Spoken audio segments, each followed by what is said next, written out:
Hello and welcome to Uniting Against Violence. We're a group of parents basically come together to create a podcast for parents and anyone else who is concerned about serious youth violence and wants to take action to reduce it.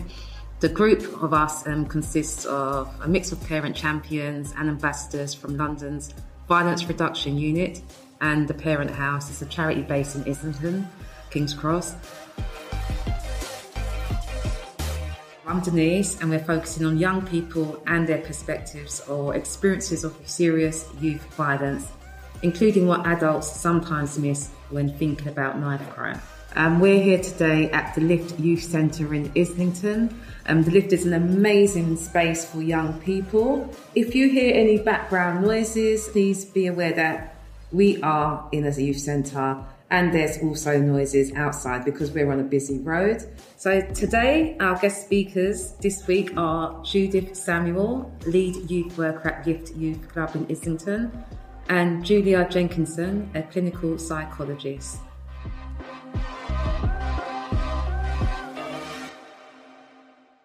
Start with Judith, if you can introduce yourself, please. My name's Judith Samuel. I'm the Senior Youth Manager of the Lift Youth Hub. Work with quite a vast amount of young people from all ethnic backgrounds, different cultures. Most of the young people that come here are borough-wide. There's some that are part of Youth Offending Service. There's some that are part of the PRUs. There's a very mixture of young people. But one of the good things is that you won't identify that when you come through the doors.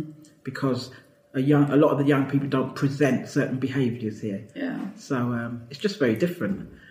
Okay, thank you. And Julia. Yeah, so I'm Julia Jenkinson. I'm a clinical psychologist based it's called Islington's Integrated Gangs Team, which isn't a brilliant name, I know, because not everybody that I work with is kind of gang affiliated or affected, but everybody has been affected by serious youth violence. And I work directly with 17 to 24-year-olds, and I work with parents as well, and sometimes alongside their children.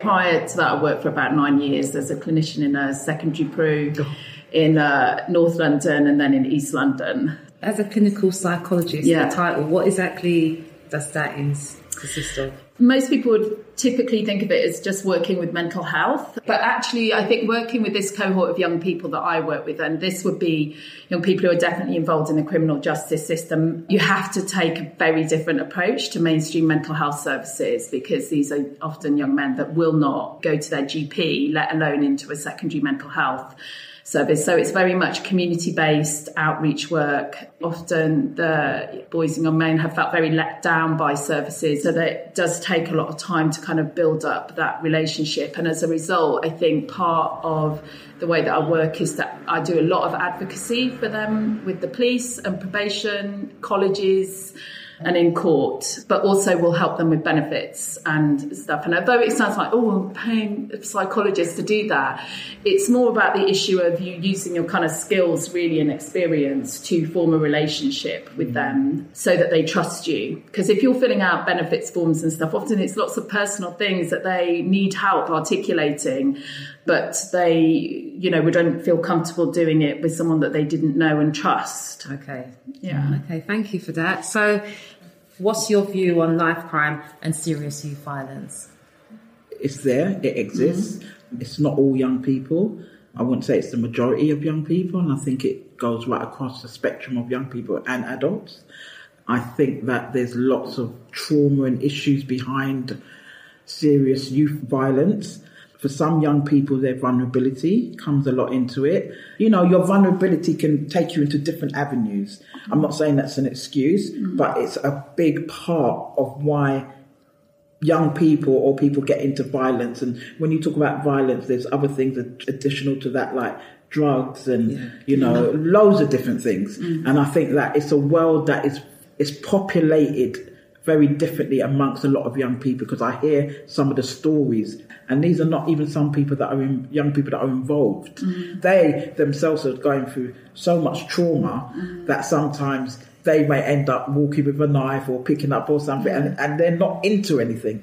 Yeah. But I take things on individual basis. I try not to bundle it all together because it's youth violence. That's massive. Well, I'm going to get to you on that as well about why they choose to carry a knife. Julia? Yeah, I mean, I completely agree with that. I think I've learned to not make any assumptions about young people, or to think that, they're all this or they're all that, because they're incredibly different. I mean, I think there's some common themes amongst, like, not feeling safe, about sometimes feeling like there aren't options open to them. And I think when you think about the involvement of drugs and selling drugs into that, the money aspect, and that often is kind of linked in with the violence and knife crime. I think one of the difficulties about having a conversation about it is that often is presented as this very almost black and white sides of a coin, rather than lots of shades of grey. So I think it becomes really difficult for services to recognise that young people can be perpetrators and victims and witnesses, and that they can be vulnerable as well as a risk. And sometimes when I've worked with young people who have some degree of learning difficulty or be on the autistic spectrum, sometimes the things that make them the most vulnerable also make them more risky and more likely to put themselves at risk. So I think it definitely feels to me, having worked in Islington from like 2011, it feels more prevalent, and it feels to me that young people are more frightened a lot of the time, I think, as well. I definitely think they're frightened, and that's the bit that is not talked about enough. Yeah. It's talked about if someone stabbed someone, someone's carried a knife, or there's been a murder, and I understand all that. But for all those young people that we speak to that are frightened and will pick up something and walk with because they're frightened, that's not heard because it's against the law. You still had a knife and that sort of thing. But they are very frightened. Yeah. They're frightened with their route. They're planning their route, how to get to school, how to get to college, what's going to happen on the bus, what's going to happen along the road. I'm stepping into another postcode. There's lots of different things they got to think about when they walk out their front door. Seems quite a serious topic, just the carrying of the knife and the bits that are not covered, because most people do really think it's because they want to be gangsters. It's also about the fear factor. So what do you both think is really important to understand about this topic that we're talking about, and that adults don't always get? I think it's about looking at the individual, understanding their story, and not putting all young people together, because more than often, young people are just targeted as, even if they're sitting on the road or in a group and probably not doing anything, there's always something put onto them. And this is something that I have discussions with the police, and we do workshops here with the police and young people. And it's all about communication. Have better communication with the police, who young people don't like majority of the times. So what we do, we have workshops once a month, and it's with new recruits, and they're hearing from young people some of the things that they're up against when they're stopped and searched, how a police officer talks to them, how they feel disrespected. And then we've opened up communication. We've done this for over a year, and it's made a massive difference on communication, on what's the expectation from me as a young person when I've been approached, or from a police officer when a young person talks to me in a certain way. So I think there needs to be a little bit more understanding. Don't get me wrong, if there's serious crime going on and something's happened, I do understand that the response and how things happen is different, but I still think there needs to be a lot more communication, a lot more understanding. Okay. On that theme of thinking about young people as individuals, I think that the use of the word gang member, it has such negative connotations, in the same way that we kind of see where people use the word immigrants in a very derogatory fashion. And the young people know that, and they know that if they go to court, or if they're flagged up as a gang member by the police or in court, that they're likely to be treated more harshly. And I kind of think one of the things to become really clear to me is about this absolute feels, I mean, I'm working with young people who've been very involved, or affected at a particular end of the spectrum, have had such negative experiences that it would not occur to them to call the police if they were in danger. And I sometimes try to get my head around what would that be like for me to feel that if I was being attacked, if I was being chased, how do I protect and defend myself? And often, the way that they would see that would be through carrying a knife. So a lot of it, I think, is about fear and safety and feeling like they have no other options.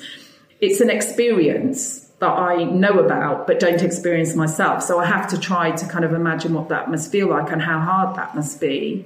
Like I say, it's not about making excuses or kind of condoning a way of living, but my experience of the young people I work with is I've never been treated with such respect from young people that I work with and care. You know, one of the young people used to always text me after I seemed to make sure I got home okay, or would offer, I'll walk with you or I'll cycle with you to the edge of the the boundary. Yeah. And so I think to seeing them first and foremost as young people, not gang members, not victims, not kind of offenders, is really key. And I think they pick up on that. And it has to be kind of real, can't be faked.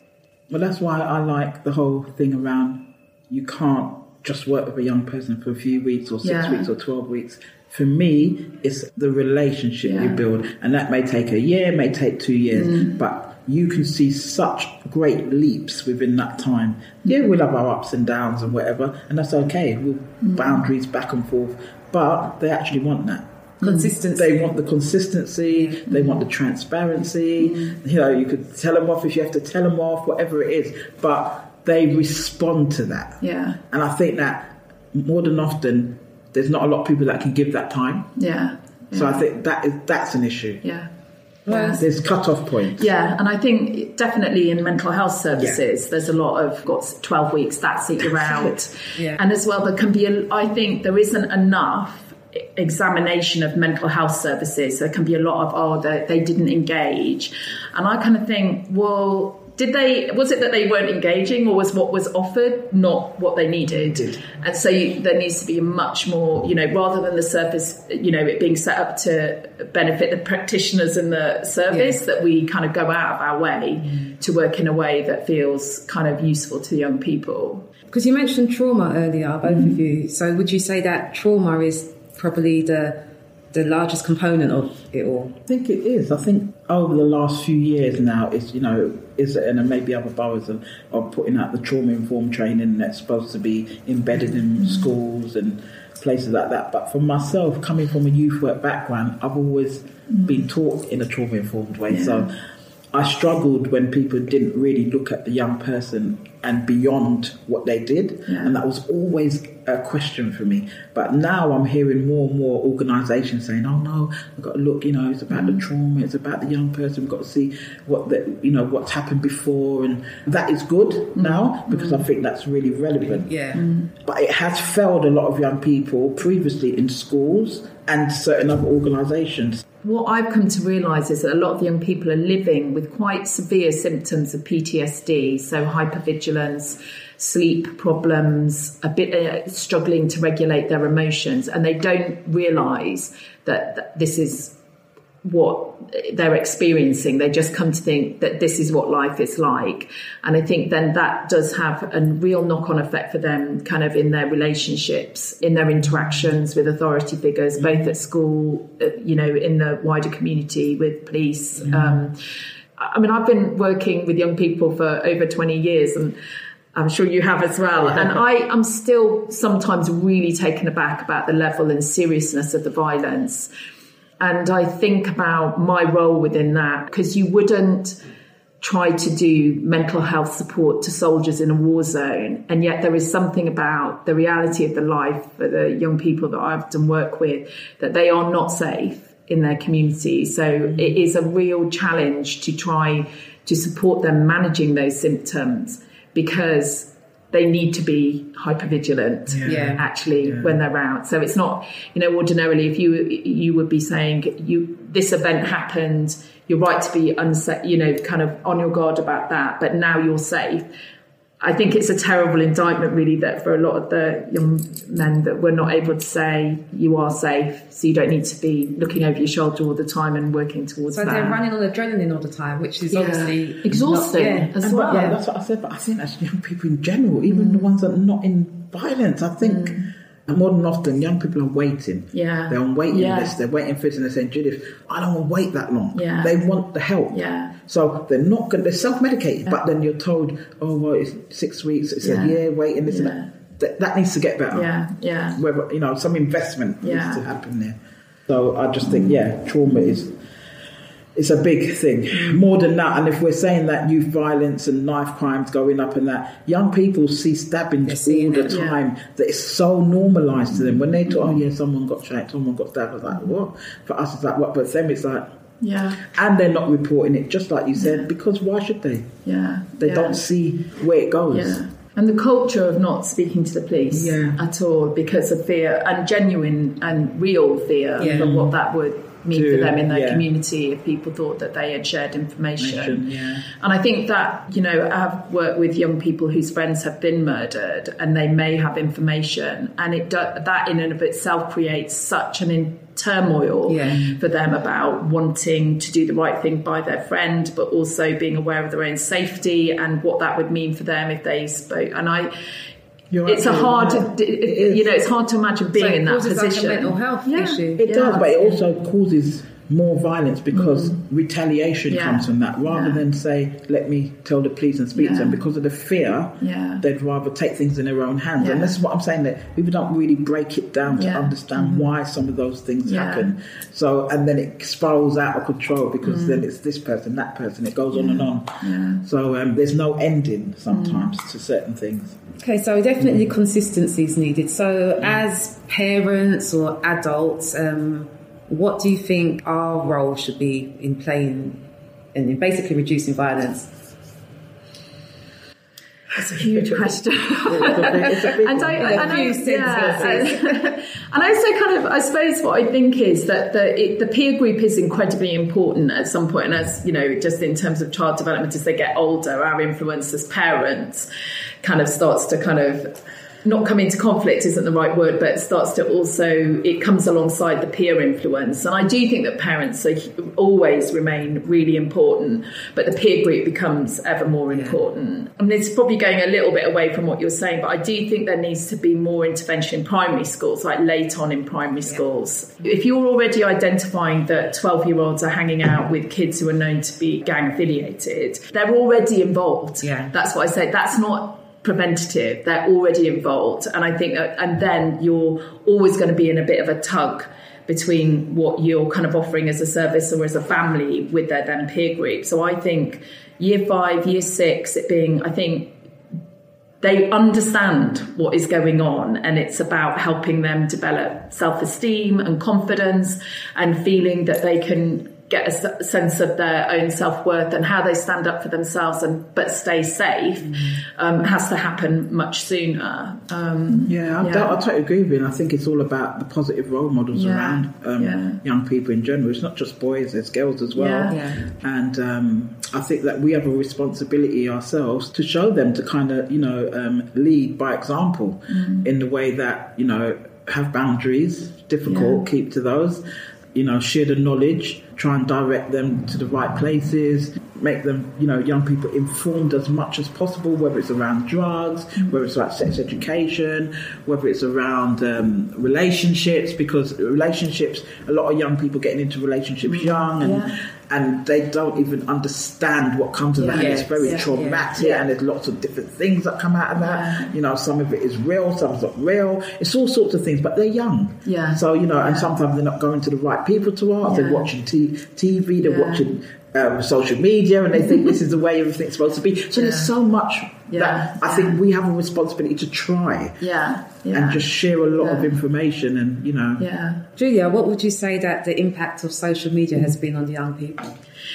Well, I think kind of twofold. I think being on all the time now, I think for all young people, regardless of their background, is a huge issue, because it used to be the case if you weren't having a great time at school or you're having a bit of fallout with your friends, you could go home, you could have a bit of a break from it. And now that isn't possible. You're on all the time, and it's often used as a tool as well to kind of make people feel not good enough or bullied or excluded. Particularly, I think amongst girls will do a lot of we're not doing anything, and then they're kind of out with their friends, and the person not invited really kind of feels that. I think in relation to the cohort of young men that I work with, obviously a lot of drill music is posted on YouTube where they're calling people out by name, referring to people that have died, and that really stirs up a huge amount of anger and hostility. And it can be done very purposely, and that is, I think, a lot about status and face and that, and just having that as a tool kind of really to use. But it is also, I do talk with young people about that, about putting themselves at risk, but also about the potential for that then to be used in criminal proceedings against them as well, if they're seen rapping about things that have happened. Because sometimes they may, in music, talk about stuff they actually haven't been involved in. That's the other thing. But then it has been, brought into court and used as, this is evidence that they did X, Y, and Z. So it can also be used kind of against them as well.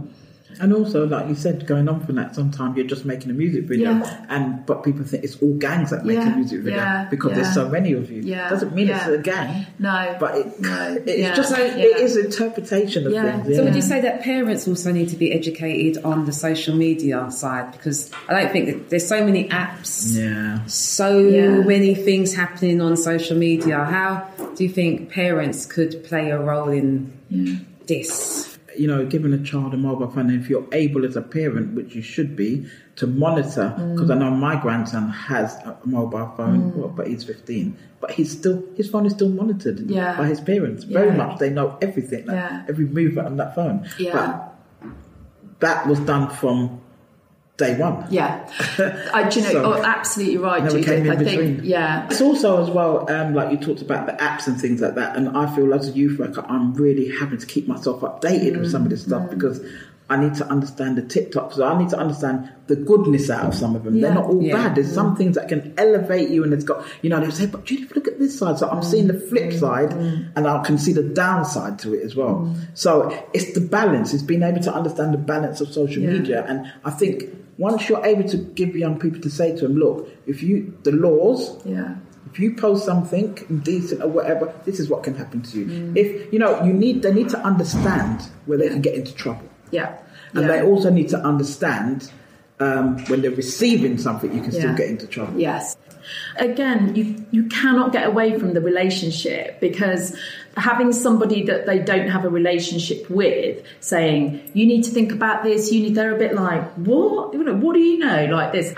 But kind of once you have that relationship, I'm actually always slightly taken aback sometimes by the questions that the young people are like, do you think this, or what do you think? And, including about sex and relationships. I mean, sometimes I think, am I blushing? Because, but I think I'm also kind of really impressed with their honesty. They're just kids as well. They're not problems.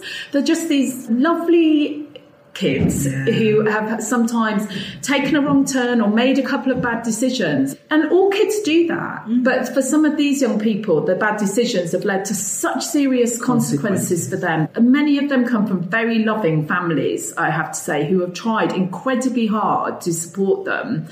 And some have not had such great family experiences. But the really common thread is terrible educational experiences. And I think that has been so damaging for them. Some of these kids, they're entrepreneurs. Yes. But outside of mainstream, not your usual. I mean, they're amazing, but obviously they're involved in some risky stuff and illegal stuff. There's no getting away from that. But that doesn't mean that these aren't extremely bright, articulate, capable boys and young men. But for them to try and get a job when they haven't got any qualifications because they've been kicked out of school or they have a criminal record, and they're scared to say they've had a criminal record as well.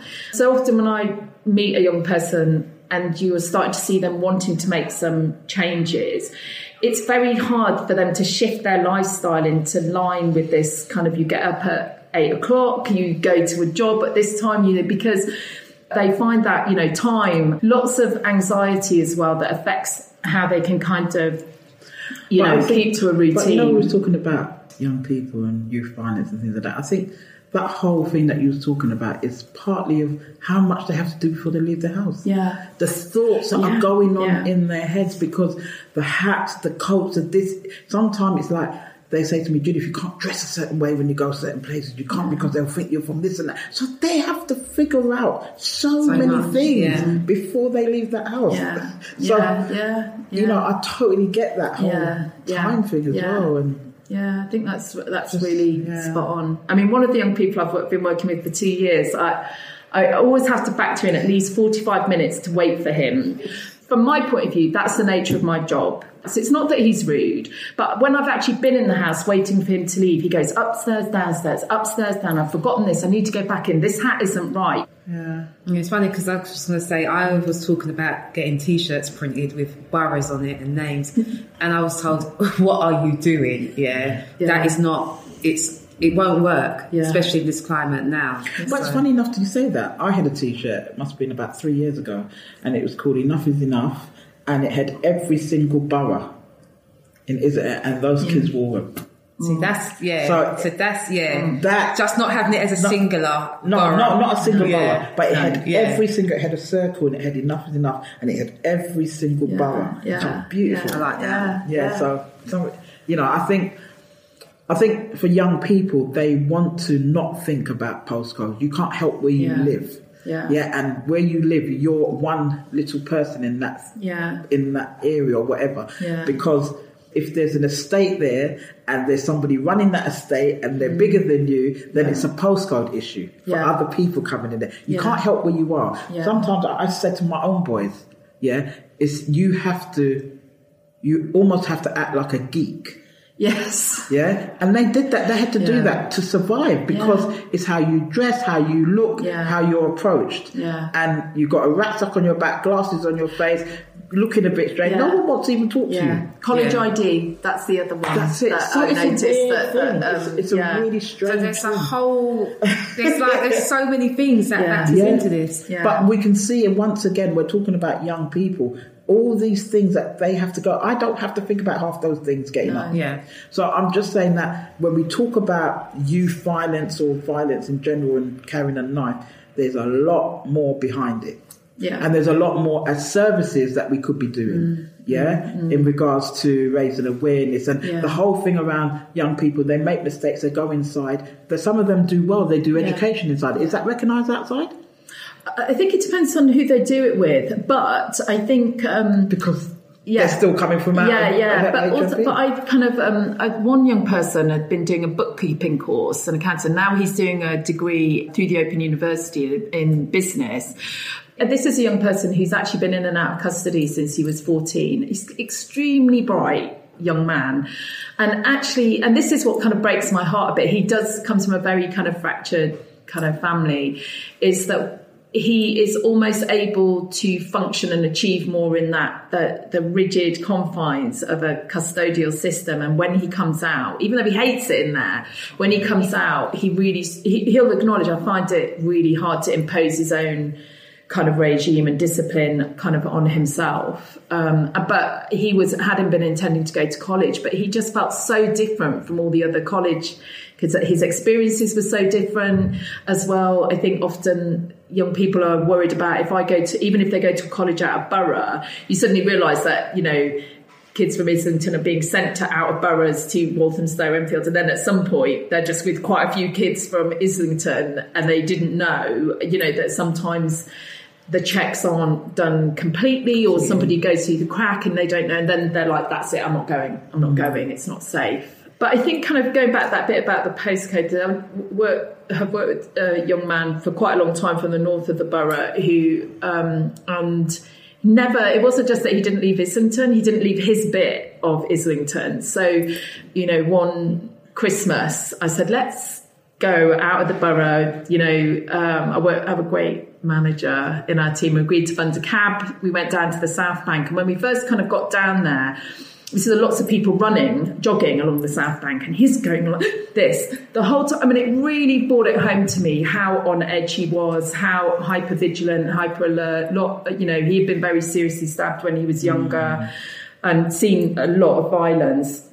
And he kind of kept jumping the whole time, and obviously there were police around, and he kept saying, why are there so many? And I said, it's because it's a tourist area. And he's like, he was so on edge. And for a bit I thought, oh, this has been a terrible mistake. Like, I'm not sure. But actually we just kept walking and walking. And after a bit he started to relax, and he was like, yeah, no one cares who I am. Like, it was like a real revelation to him. But it was the anxiety and the trauma from the Yeah. And he said, it must be so good to places where no one knows who you are. And I was like, yeah, no, I know, like that. So, I mean, we were kind of, I think we got there about 6 p.m. and at 10 p.m. I was just like, right, I'm going to get you a cab to go home. But he was really just wanting to walk and walk. It was like, it felt like a breath of fresh air, I think, to him.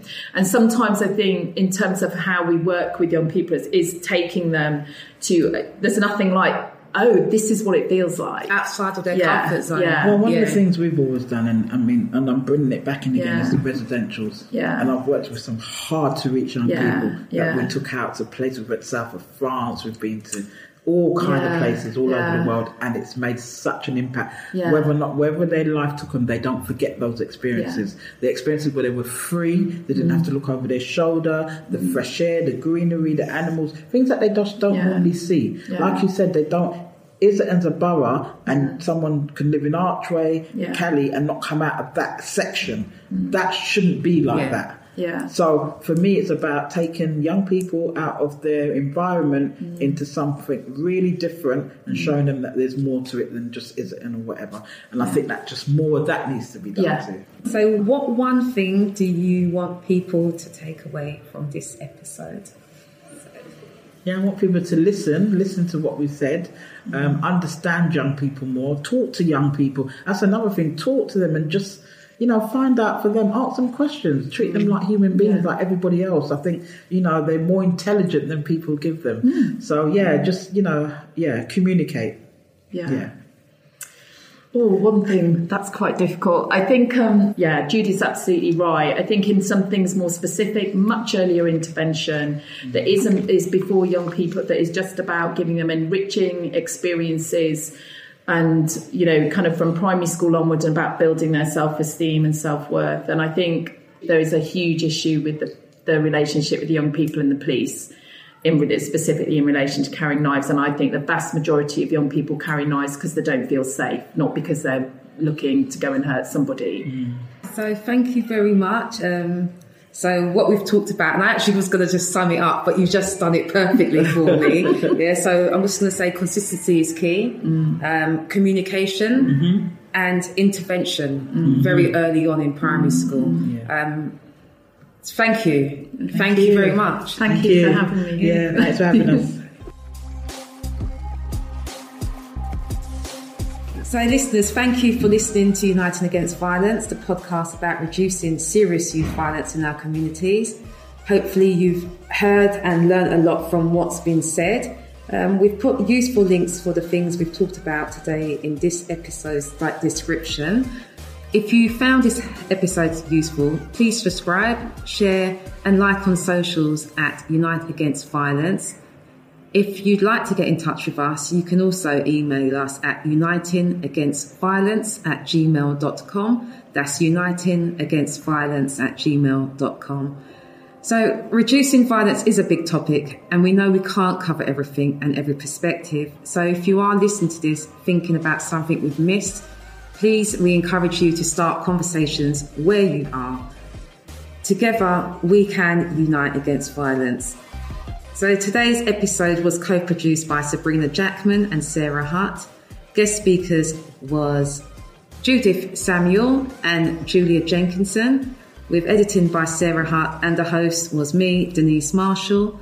Special thanks to our partners Islington and Camden Councils, Public Health, the Parent House and Crux, and our funder, the Mayor of London, as well as, of course, Lift Islington and our guest speakers. So once again, thank you for listening and tune in for our next episode.